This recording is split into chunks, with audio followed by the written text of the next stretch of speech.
Hello, everyone. My name is Nathan LaChapelle Villemer, and I am joined with my friends Dominic McConnell and Nate Reimer. Hello. Hey. Today, we'll be diving into separate topics here. I am covering poverty and homelessness. Dom is covering. What are you covering? I'm covering the migration from east to west, immigration. And I'm covering ocean pollution. Perfect.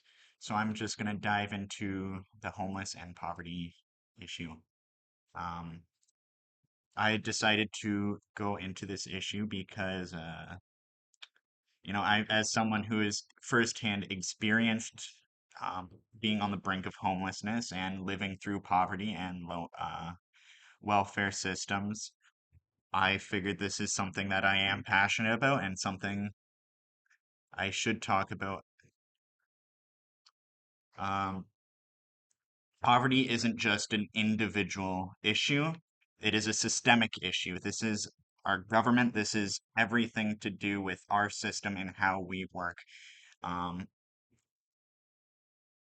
I would like to also share a little bit about the work I am doing with the Long Point Biosphere region and what I am doing to kind of actually make change in the community.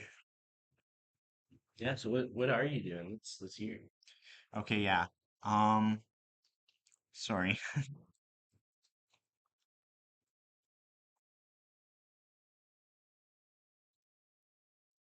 First off, I would like to kind of go through poverty and more about poverty and homelessness before I get into that. So both the Ontario Human Rights Commission and it describes it as homelessness as a human right issue. This isn't just something that impacts one person. This is everyone. Everyone deserves a chance, and everyone deserves to have stable food and a stable home. Uh, I have some pretty scary demographics here, some scary statistics. I'd like to kind of go through that with Indigenous people. Indigenous people make up 5% of the Canadian population, but 33.1% make up the homeless population here.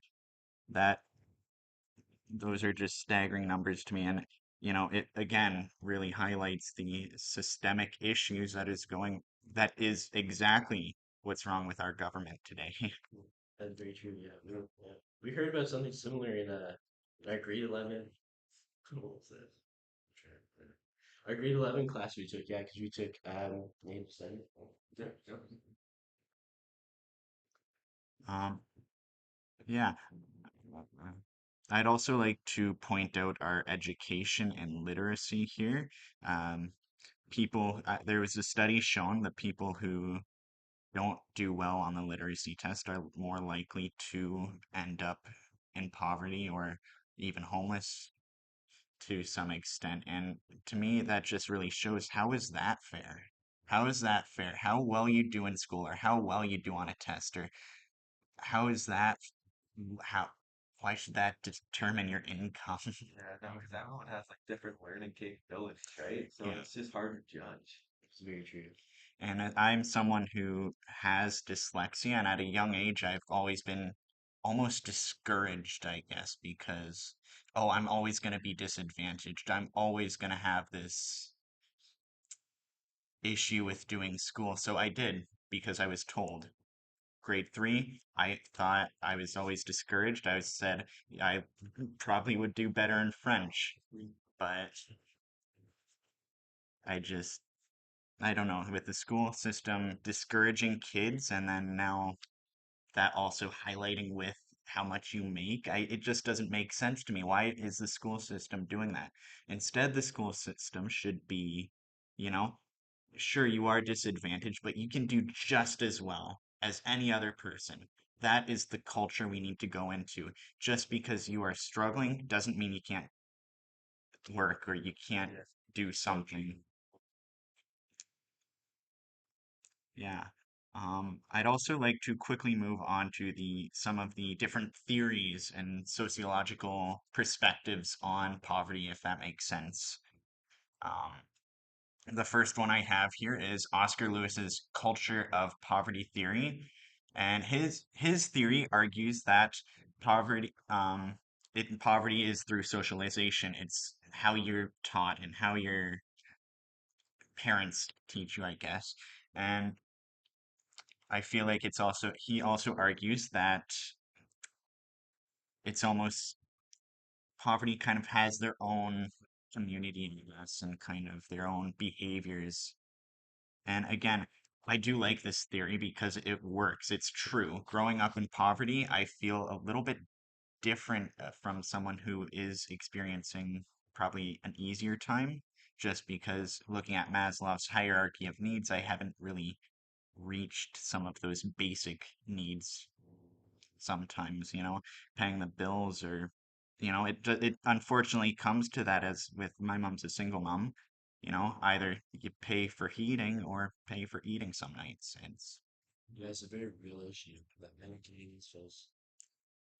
Um, yeah. And it's just, I don't think it's fair. I think everyone deserves an equal chance regardless of your circumstance. No, for sure. Yeah, that would be the My utopia. mother works 3 jobs and it still comes down to that trying to feed 3 kids and sometimes she goes hungry.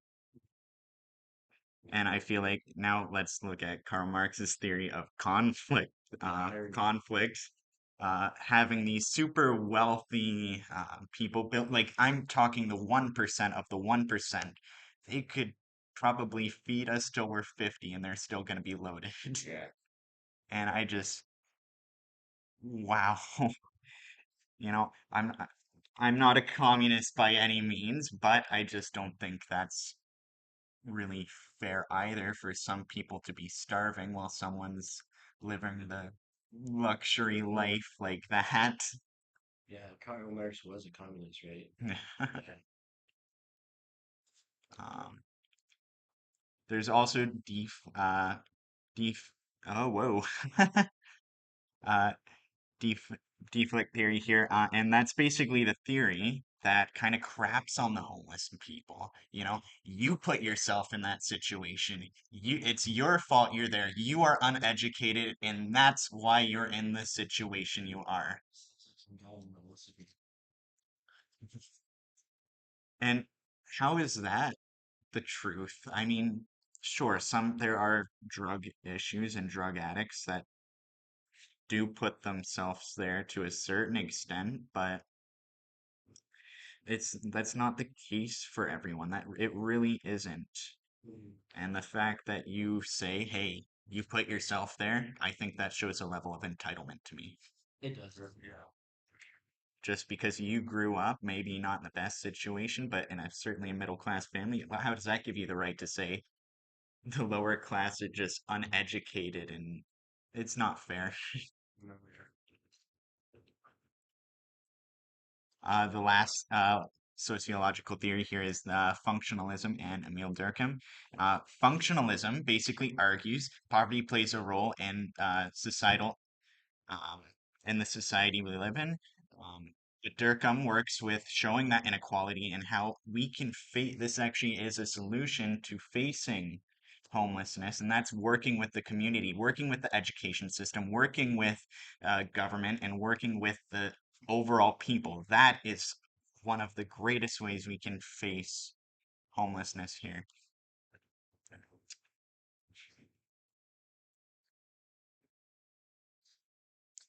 Poverty is a macro level issue, if you will, meaning it's a large scale pattern. This isn't something that is, you know, this is something big. This is looking at things like policy, economic, even historical injustices to a certain extent, especially when it comes to the indigenous statistics I shared earlier. Um, Next, I would like to move on to socialization. And I do feel like this is a bigger conversation, so I'm just going to touch on this a little bit. Um, socialization is basically how you grow up and how you're educated. That determines if you're um, going to live in poverty or not. That's what this little theory argues, and I do agree to a certain extent. However, I don't think it's 100% true. I mean, anecdotally, yeah, that's kind of what it has been, but You've got people like Jeff Bezos out there that grew up poor. Well, he didn't grow up poor, but he grew up with some money and he made Amazon in his garage. I mean, you've yeah, got people like that. You've got the guy that made Facebook. So, I mean, it can be disproven to an extent. yeah, for sure. Uh, Next, I'd actually like to look at the reasons why homelessness and poverty are happening and the numbers are continuing to spike. And again, this is a really big conversation we can have here, but it is the immigration crisis on a federal level. You know, actually, the Canadian press has warned the government that this is what's going to happen. And the government did not listen. They let in immigrants. In 2020, a decade prior, the province was growing 1.6 people for every home built. So, okay, that works, whatever. Then now in 2022, that number has skyrocketed to 5.5 new residents per home built. My God. You know, the Canadian Mortgage Housing Corporation estimates that 1.85 million homes must be built by 2030 in order to sustain the people we have here. And it is an issue because common sense tells me that if there's a population growing faster than housing is growing, there's going to be a housing crisis. No one's going to be able to afford housing. And well, sure, bringing new people helps our economy. Doing it like this, we need a controlled immigration policy. Well, I mean, you've got a 5 year gap. You're looking at if they're expecting by 2030, which is just ridiculous. I mean, a lot of the government's I guess expectations never get to that point. I mean, they've said quite a few things by 2070 and this and that. We didn't see that. So you're looking at a 5 year gap for them to build 1 million homes. That's going to Yeah, be difficult. That's like, I don't think it's possible. I mean, our province is struggling to build homes as is. I mean, yeah. And it comes down to the municipal level, which just is yeah, not fair. I mean, they don't have the funding for that, do they? no, no, they don't. So I think there's something all three levels of government could be doing, but they're not. Um, I think there could be some policy change and with the federal slowing down immigration, provincial, I mean, I hate to say it, but I feel like they could have a little bit of choice with maybe some homes need to be built and the NDP Ontarians are wanting to take this approach. I'm not a leftist by any means, but Oh. I do feel like our government should be involved to a certain extent because our municipalities aren't going to be able to build 1.85 million homes. I do not think that is possible. Yeah, all the resources. Um, on a personal, more positive note, I've actually been doing something for the community myself, and that's working with the Long Point Biosphere region. And I'm I've talked to Cynthia Brink, one of the members, and she wants me to make a youth council to kind of help with looking after not only our environment, but looking after our community. And there's so much the Long Point Biosphere region does for this community, whether that's educating the youth or going around and helping people. Um, one of their things actually is looking at food sovereignty, and I'm working with them to make a community garden in Port Rowan because for the less fortunate and for people who are struggling to put food on the table. So I really think that this is something that I can actually do to make change rather than just talking about it. Um, so yeah, the policy change, community action, and education. Those are the three most important things to actually make change and to actually combat this massive, massive issue. You know, poverty and homelessness are deeply connected with these systematic issues, and I really do feel like as a collective, we can make a difference. Thanks for letting me talk and yap for a little bit. Yeah.